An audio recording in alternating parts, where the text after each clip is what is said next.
Thanks for having me back. Lisa, Judy, I think, told me that you said that this was the 11th year we've done this, wherever you are, since I guess since you first came to the chamber. And so we've been doing this after each legislative session for 11 years. I couldn't hardly believe that.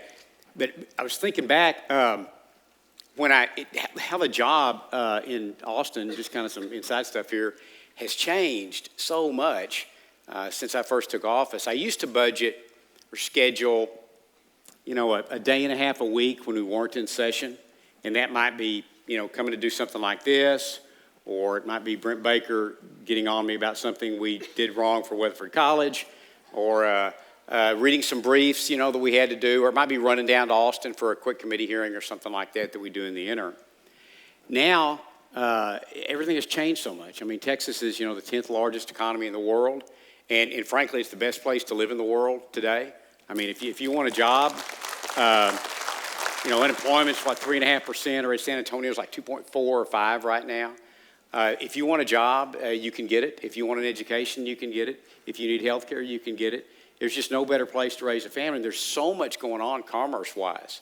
We're still we've been for 15 years now the leading exporter of any state. We're now we're really the new Silicon Valley. It's not just energy that we export, and it's not just ag products and other manufacturing issues. We export more tech now than Silicon Valley, than all of California. So we are the new Silicon Valley for the country. So there's just so much going on. So now it's really become, serving in the legislature, it's really become just a de facto full-time job. So now where I used to budget a day and a half a week when we weren't in session, now budget 3 or 4. And it's just really changed. But it's changed because the nature of Texas has just changed so fast. And it's the internet and the virtual world that we live in. Everybody in here, their business is so much faster than it used to be. And it isn't fax machines and postcards anymore. It's everything that's going on our iPhone. So this session was probably, we meet every other year for a full regular session. And we just finished the 1st of June. And then we often go back for special sessions. I'm hoping we aren't going to have to do one for a while. But then we have a lot of interim hearings, like my redistricting committee. We'll have 35 that I know of hearings around the state over the next 14 months starting in September. So there's a lot of things going on. But I want to tell you that this session was probably the best session that I've ever got to be a part of in terms of what we got done. And we really tried to make it every session has a theme, kind of a focus. And this time we really tried to make the focus be public school, public education finance, and property taxes. And so kind of wanted to just walk through those. There was a lot of other things we did and a lot of things to walk through on social issues and in budget and other stuff. But I really just want to talk about property tax and schools if I could, and then maybe have some time left over for questions. Do y'all mind if I look at some notes real quick? That'd be okay? Just so, get the iPhone here. I'll embarrass myself. I have to put my glasses on maybe in a minute. But so on the property tax deal, and we all complain about our property taxes, and I do too, and I've got feeling appraisal right now. But let me tell you, you step outside of Parker County, or I represent Wise County too, outside of Wise County, and you go to some of the other counties and states, we don't have any idea what bad property taxes are. For example, a young man that used to work for me at the Capitol, he's got a 2,200 square foot house in Austin. His property taxes work out to $2,000 a month on a 2,200 square foot house. So and his are going up, 8% year after year after year after year, which means it's going to double every, 6 years or something like that at that rate. So it was a very, very serious problem. We have our frustrations here, and to be sweet and kind to your local elected officials, they try to do the best job they can with that. If anybody's ever volunteered to do any work at the appraisal board, you're crazy. Don't ever do it again. And if they try to get you to, tell them no, because it's a thankless job and it's a difficult job. But just to kind of set the backdrop, first off, the state doesn't have a property tax. We've raised most of our money, almost all of it, off consumption tax, sales tax, and we have the franchise tax as the worst, most evil tax in the world. And then we have severance tax, which is oil and gas, raises a lot for the state. But primarily it's sales tax here. We don't have a property tax. All property taxes are local. We don't hire the people or control the appraisal district. All that is done at the local level. So the question is, so how can we affect property taxes? We don't set the budgets for cities or counties or ESDs or hospital districts or the college district or anything like that. So the question was, how can we affect property tax? Well, the number one way we can is on the school tax. And for most of us, your school property tax, your schools have the largest budgets in the district. They have a lot of things on their plate, and your tax is probably 60% maybe of your property tax bill is schools. And how we affect that is the state shares funding of education with public schools. And what's happened in recent years, for a number of reasons, is the state share of that has really slowly been declining. And that means that the local districts, Susan, have had to raise more at the local level through property taxes. And then add to that we're in this incredibly fast growth area where you're almost having to build a new school in some areas every year. And so that's added a lot of burden. So what we tried to do is we tried to flip that around. And so we took some really huge steps that we're a little bit nervous about funding going forward. But I completely lost my notes here. I'm sorry. Did I actually just delete that? Oh, man, the world is about to come to an end. I accidentally hit. All right, we're going to do this off memory, folks. Who needs this thing anyway, right? So, okay, I'm glad I got a backup copy of that somewhere. By the way, I apologize. I see some of you out there I know have heard part of this before because I've been trying to hit every civic club, every chamber after the session, and so we're hitting Lions and Rotary and everybody else. So if you've heard this again, forgive me, and please leave if you want to. So, but we put about $11 billion, actually $11.2 billion of, yeah. Oh, thanks. Of new money. By the way, there's some handouts on your table. Thanks, Kevin, that you can look at to kind of walk through some of this. But we put about $11.2 billion of new money into public education. And $5 billion of that was directly for a property tax buy-down. And how that broke down was Robin Hood recapture. It's off an old court case that goes back into the 80s where a lot of the fast growth and property-rich school districts have to write checks to other school districts. For example, Weatherford ISD would write a check last year for $1.3 million to other school districts. So we bought down that recapture, which Alito pays as well. Susan, how much does Alito pay a year? Like 1.8 million a year that Alito's had to write a check for. We bought down property tax recapture 47% statewide, which is a huge, huge buy down. We also did a tax compression. And so over the next few years, you'll see phased in. So if you're in Weatherford or Alito ISD, and frankly, most of the school districts in the county, there's two parts to your school property tax. There's the bond side that they build buildings with, and that you vote on, and that's state doesn't have anything to do with. The other side is the M&O, maintenance and operations. And your tax rate, at least in a Weatherford and Alito, is $1.17 per $100 valuation. That will be bought down over the next 2 to 3 years if you live in Weatherford or Alito. In fact, if you live in anywhere that's got $1.17, it'll be bought down to $1.01 over the next few years, which is a nice break. The more important thing that we did on the property tax side for public schools is that we really flipped around the school finance system. And so right now we've put a 2.5% cap on how much a local school district can increase its tax revenue over its previous year's revenue. So in other words, we put a 2.5% cap that they cannot go above their previous year's tax revenue. And you might say for like an Alito, well, how are they possibly going to keep up with the growth they have? How are they possibly going to manage the influx of people? Well, new growth doesn't count against their property tax. So the new growth that comes in doesn't count against that 2.5%. But more importantly, and here's the really great deal for property tax owners, what the state did was the state flipped around the school finance system, and we said if for example, Aledo really needs 5% next year. Anything between 2.5% that they're capped at and 10%, the state will pick up that delta going forward. And so what that should mean in the out years is you'll begin to see your local school property taxes, which again are about 60% of your property tax. You'll begin to see those, instead of going like this, you'll begin to see those hold steady, and you'll begin to see the state's share of that ramping up pretty radically. And so we've just shifted that from where it has been. The states was staying pretty steady. We're actually decreasing it sometimes, and the locals going up. We hope what we've done is turn that around. The state share will be going up, and the local school property tax will be holding pretty steady.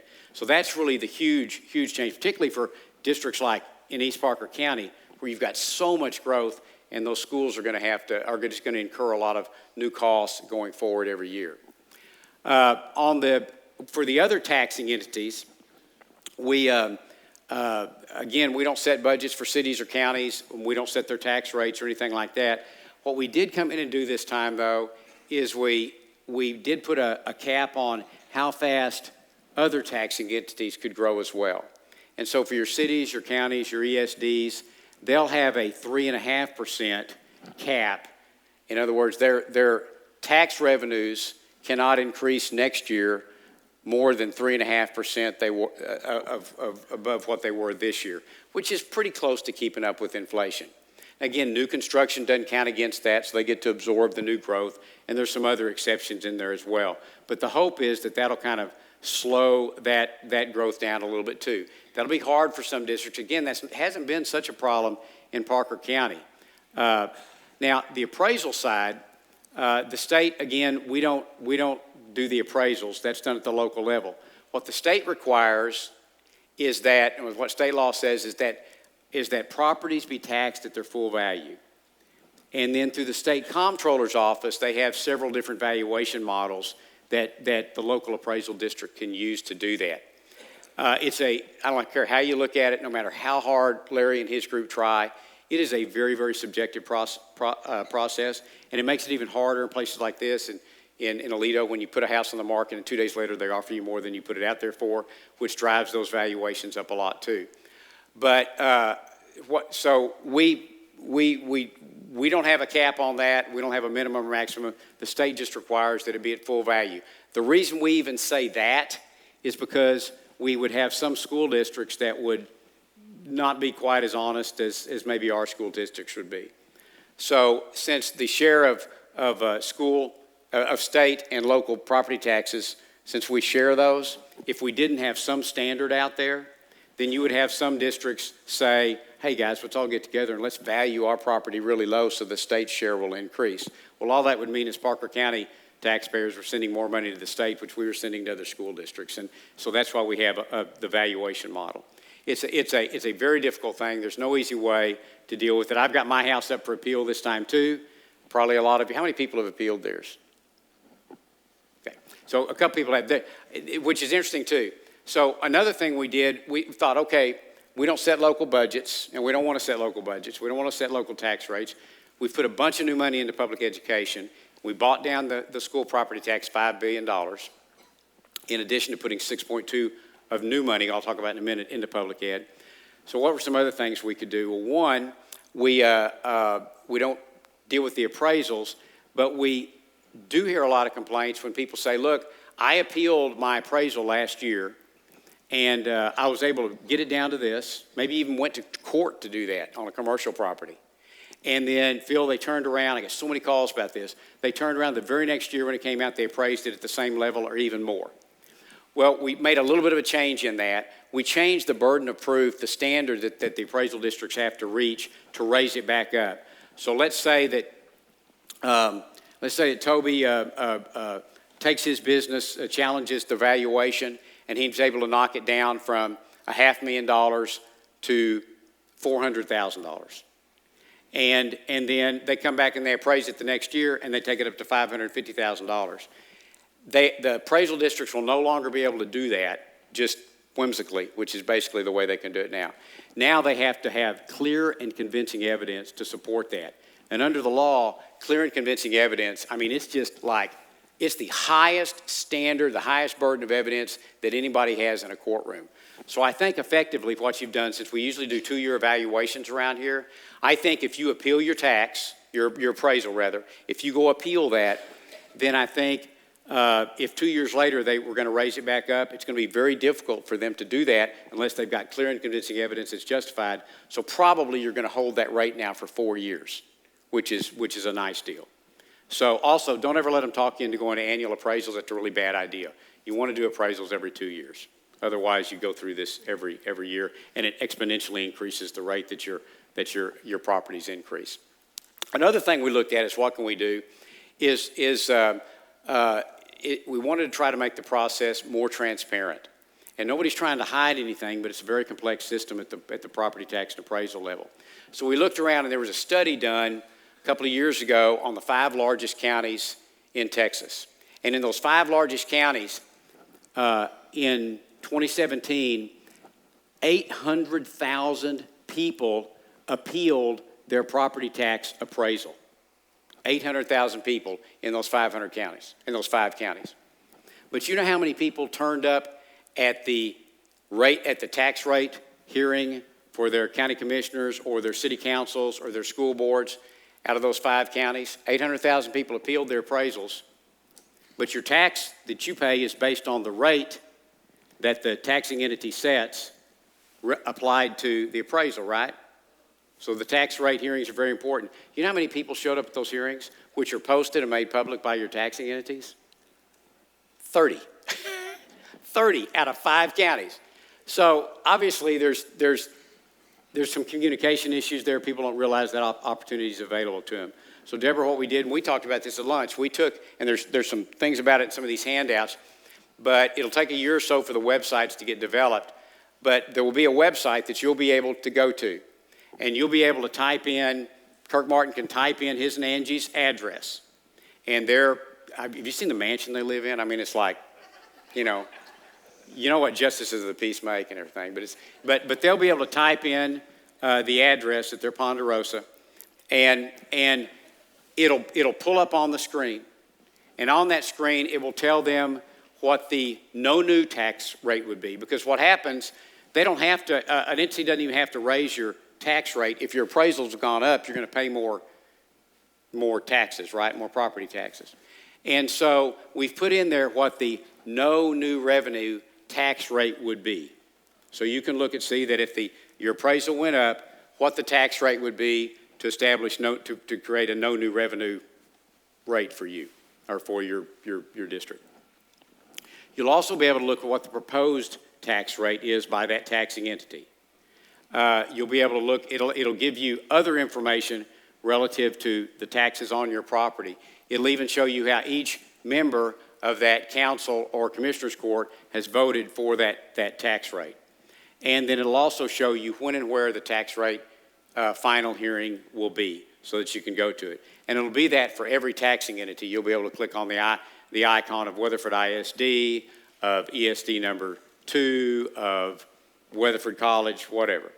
And in fact, we've arranged for Brent Baker's face to be right on that icon with Weatherford College, just to help draw people to it. So, but the idea was, if 800,000 people are appealing and only 30 people are showing up, if you want to complain about your property taxes, I mean, to be honest, you need to get involved in the process. If you want to complain, I know Pat Dean is happy to talk to you anytime about the need, about the county budget and where it's at and why they need what they need. But if you want to complain about it, and if I want to complain about it, then we need to show up and be a part of that process. And so we need more than 30 people to show up at those tax rate and other hearings where they're taking public input on the budget. I know Kevin with City of Weatherford, y'all want that as well. You want people to come there and give their input. So a couple other little things. One thing that's really good for Parker County, a lot of people, is anybody sitting on property that they've got under what they call ag exempt? Okay, a lot of people in here are. And that's really not the right technical term. It's really open space, because true ag exempt is where you're living off the land. It's a different deal. It's in the Constitution. But most of us in Parker County have what's called open space, an exemption, which lets you pay very low property taxes. The problem with that is if you change the use of that property, develop it, sell it to someone who's going to develop it, factored into that is going to be a 5-year clawback of property taxes at full value for those 5 years at 7% interest compounded over those 5 years, which adds another 40%. Well, the net effect of that is, and it really doesn't help the taxing entities that much because it's not money they can really plan on or budget in. It just kind of shows up. But the real net effect of it is it suppresses development of property. It delays property going to its highest and best use, which can have homes or businesses or whatever on it, generating income for you or for whoever owns it, and tax revenues to the local taxing entities. And the way it does that, so let's say that you've got a piece, and the common thing is you've got 50 acres that you bought 20 years ago to build a house on, or you've got 25 acres that you inherited from your parents, or you've got 10 acres that you moved onto, and now all of a sudden it's at the intersection of the new Rick Williamson or whatever, and it's worth, let's say it's worth $1 million. Well, if you go to change the use of that, because it's over $400,000, you're going to pay 24%, what is it, Wayne, in capital gains taxes. And then on top of that, you're going to have to pay on the full $1 million, or whatever your gain is out of it, you're going to have to pay that 5-year clawback at 7% compounded interest. And so you look at it and you go, wow, that $1 million piece of property, I'm only going to net $500,000 out of it. So what do? You say, well, I'm just going to wait a while. And you let it sit for another 5 or 10 years before it's developed. And if somebody's going to buy that property from you to develop it, they're factoring all that in, that clawback, into the sales price too. So it ends up ultimately getting paid by you, the owner of the property. So what we did with that, I filed a bill, and I thought it was going to get there, and it got close, to just completely abolish that. And I'm actually convinced it would have generated more tax dollars and certainly a tremendous amount of economic development had we done that. We kind of ended up with a compromise, and we ended up with, instead of it being 5-year clawback, it'll now be 3. And instead of it being 7% compounded interest, it'll now be 5%. And so at least we got it going in the right direction, and I'm confident in a few years we can go back and take it a little bit further. So those are some of the things we did on the property tax. There's a lot of other nuances in that I think are kind of going to be neat going forward, but those are kind of the big things. Public school finance. Public schools are the largest budget item for the state, although Medicaid, which is a federal program that we have zero control over. They just tell us how much to write a check for. And it's really frustrating because as much as we need something like that, the way it's designed today, it provides a very poor quality of health care. And in fact, studies out there sometimes show that people are better off just going to the emergency room than trying to go through Medicaid. And it's tremendously fraud-ridden, and it just has a lot of problems with it. In fact, we've been begging the feds to just let us take it over in Texas. We think we'd actually maybe buy private insurance, buy Blue Cross or whatever, cheaper than the money that's being spent in Medicaid, and come out with better outcomes. Plus, we're happening to be in a cookie-cutter Medicaid model and the healthcare demographics for Texas aren't the same as Maine or Washington or wherever. We think we can just do a better job, but so far they haven't let us do that, which is kind of frustrating, but we're pushing hard for that. But anyway, so Medicaid, very soon, the way it's going, is going to overtake what we're spending on public education, which is really tragic. But it's our largest funding piece today. And so what we did, we added, as I said, we share that cost with the local districts. And so we put, as I mentioned, $11.2 billion of new money, which the state's whole part of our budget, the state not taking out the federal funds, is about $120 billion. So adding $11.2 billion in was a really, really huge step.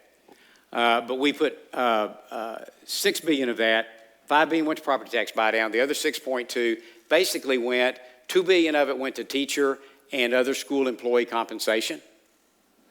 And then we put the other $4 billion pretty much into early childhood education up to the 3rd grade. Because really what we're told is if they aren't reading at grade level by the 3rd grade, you've really probably lost them. And so it's really geared toward that. It also kind of shifted the funding formula a little bit away from being a per capita formula that was based on how the child in the classroom, how many seats are in the classroom, to being more that's based on the child's needs. I think we were able to start that kind of transition. I think that's something the whole education community will be excited about as that grows in going forward. Teacher retirement system. One of the largest liabilities that the state has is something like a $40 billion liability to taxpayers. Teacher retirement system is one of the largest retirement defined benefit programs in the world. 28 million Texans, and we're going to 1,000 people a day.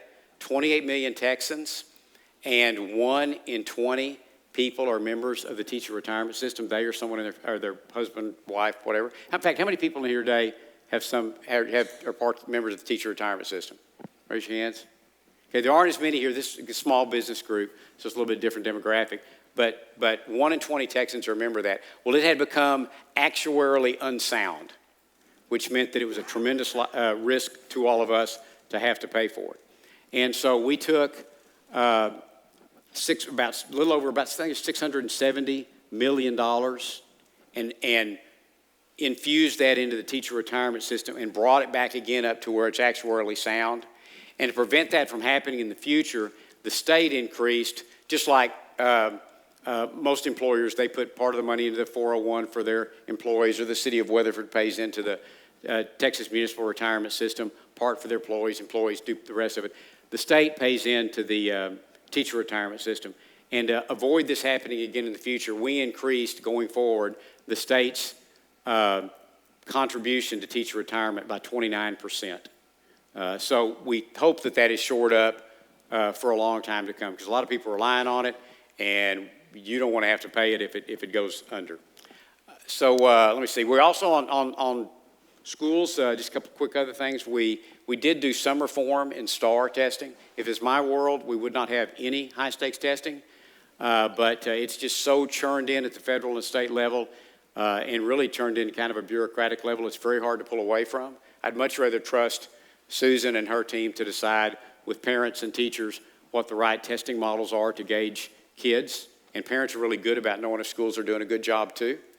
But we had that. We were able to whittle back a little bit the number of tests they take, and we also gave more flexibility so that they all don't have to be given during the same time, the same week, which puts so much pressure on the kids, so they can kind of be spread out through the semesters.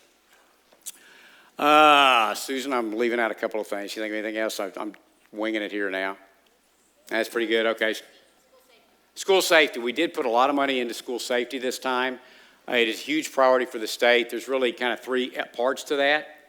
One part is hardening the targets. A lot of our schools were not built with security in mind. Some of them are 50-year-old buildings, and the security needs are completely different between Aledo, Mahia, and downtown Dallas. And newer schools, a lot of them did take security into account, but not to the extent that we all really know they need to be today. So hardening those targets, entries, exits, windows, protocols, outside structures, how close you can park, all of that's a piece of it. Another part of it is boots on the ground. And that can be having a police department like Aledo does for their school district. It can be having other law enforcement agencies providing people. Can be private security, although this is a little bit confusing on how you can use private security. Training your teachers. A lot of school districts are moving to the state's Marshall program or something like that, where they go through training to be armed in the building, and they're trained and repeatedly trained with update in-service training to deal with active shooters. And that's turning out to be a very, very popular program and growing. The third element of it, boots on the ground, hardening the targets, the third element is really threat assessment. And that gets a lot into identifying kids and others that could pose a risk to the school. And a lot of it's common sense, that if someone's wearing a trench coat every day for the last few days and coming into the building, they need to be stopped. But a lot of it's a lot more subtle things of looking for signs of mental health.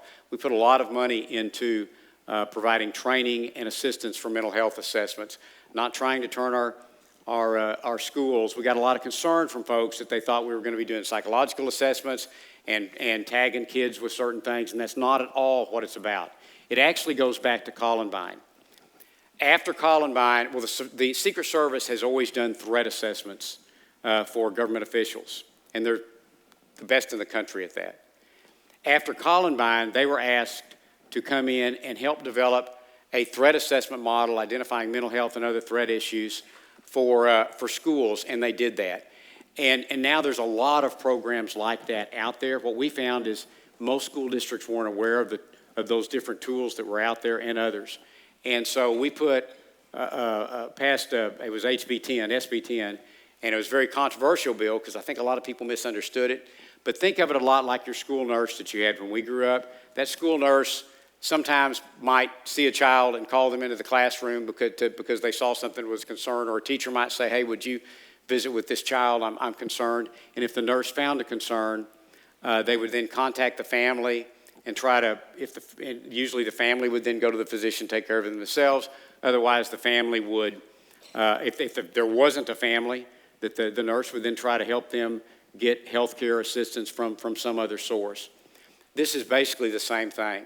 You're going to have people in the schools that are given additional training on identifying mental health risks, and if they identify them, they're going to get with that family very quietly and very privately, and those families will usually take care of that themselves and get their child the help they need. If there's not help there, then they'll try to make other help available to them, but it's always going to be centered around the family, not centered around the school, centered around the guardians, not centered around the school. So school safety was a big deal, and there's a lot of new tech coming in that's really exciting in that arena. So, you know, it's just the difficult world we live in right now. Couple other quick things. I will say one other thing, then maybe we've got time for a question, maybe we don't. But just one other quick thing. It's probably scary to say, wow, you spent all this money, now we got to pay for it. I want you to know that we were able to put that $11 billion into public ed, which included buying down those property taxes. We were able to fully fund the state budgets, highways, everything going forward that we normally have to do. We were able to repair the teacher retirement system.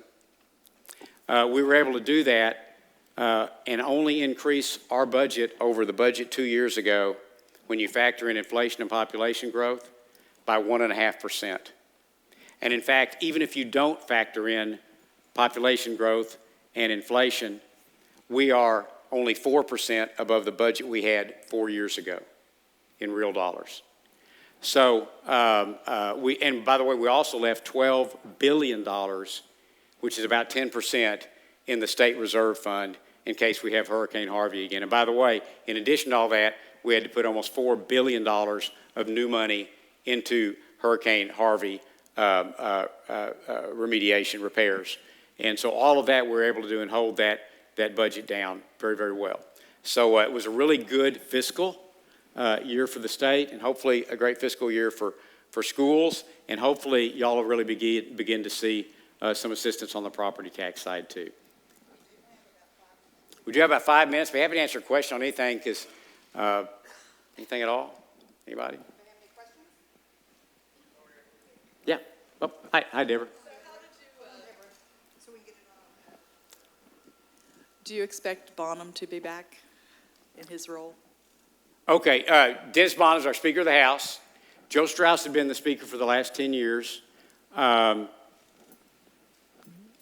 A lot of us had some disagreements with Speaker Strauss. Very nice guy, but we just had some real policy differences and leadership differences.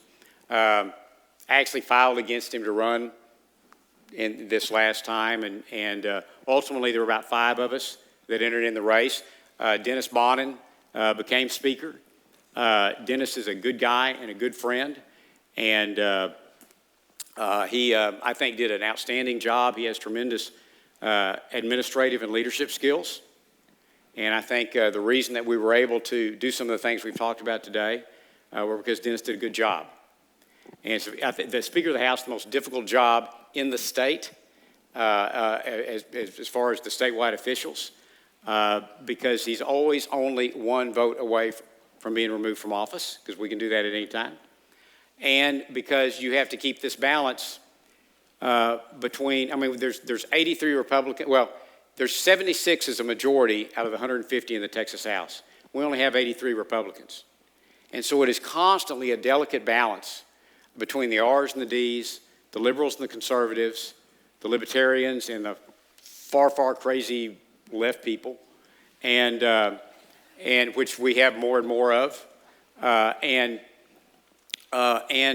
urban, suburban, rural. It is a tough thing to constantly balance, and he did a good job of doing that. And so I want to compliment him on that. And so yes, I think he'll be back for speaker next time. Do we have any other questions for Anybody else? Representative King?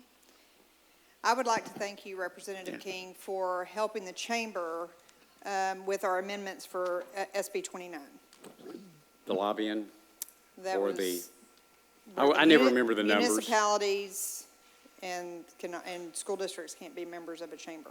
Oh, yeah. So what that was real quick, so some of the larger cities and counties are spending a lot of money hiring government affairs professionals, lobbyists, to come down and work their issues.